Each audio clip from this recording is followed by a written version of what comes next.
Aloha Warriors, Sensei Joshua Loya from Guardian Quest Martial Arts and Blind Community Martial Arts, Sensei Andrew Loya, also from Guardian Quest Martial Arts and Blind Community Martial Arts, behind the camera.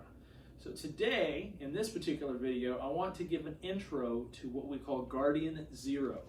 In the Guardian Martial Arts, we have a series of unarmed katas or forms, and we have them numbered.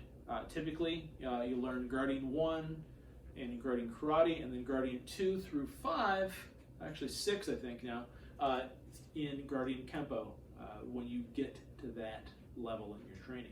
We also have Guardian Zero, which is the movements that we pull from basic form that we teach the little and junior guardians.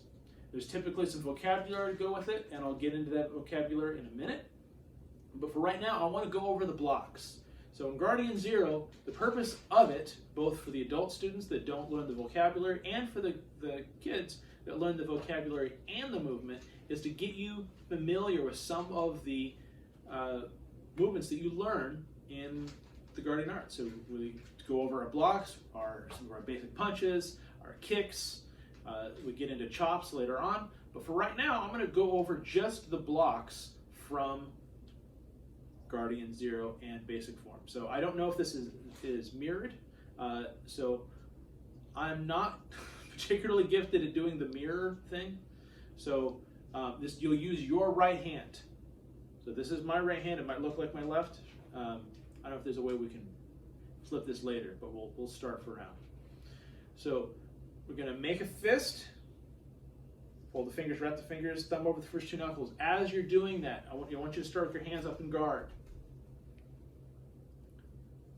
You're going to bring your hand up. So actually, I'll see if I can do the mirror image. We'll give that a shot. So you're going to use your right hand. I'm going to use my left hand just as a way to practice. So it's going to be an upward block, and that's going to come up where it's at an angle so that my head is below the arm, and I have sort of like a roof angle to this block. Some people call it a roof block. And so again, we're going to come up. I'm going to pop my hip into it. We'll get into the movements later, but sink in as I come up. And then I have an inside block. So I rotate my knuckles in, and now my knuckles are facing towards me. Some people might use that in boxing for like a parry. I have an outside block, so that ideally if I can hit with a hammer fist on the wrist, that's great. But I can do an outside block, and then I can do a low outside block. So that's sort of a sweeping motion. I'll do it with the other side. So that was my left hand. You can use your right if you're following along. So it's upward block, inside block, outside block, low outside block. And then you want to do the other side. So again, I'm using my right arm. This can be your left. So you do your right arm first. Now you do your left. Upward block, inside block, outside block, low outside block.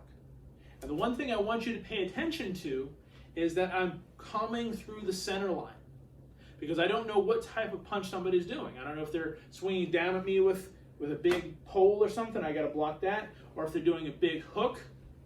I don't know if they're going to be out here or if they're going to be in here towards my center line if they're coming straight forward. I want to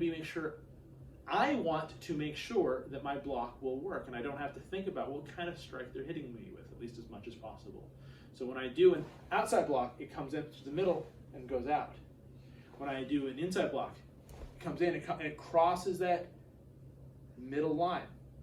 If it's coming out from this side, then I'll use the other hand for that. So I'm going to do both sides. Upward block, inside block, outside block, low outside block. I'm going to do the other side. Again, I am doing your mirror image, so now you're going to do your left hand. Upward block, inside block, outside block, low outside block. I'll do the words next. I'll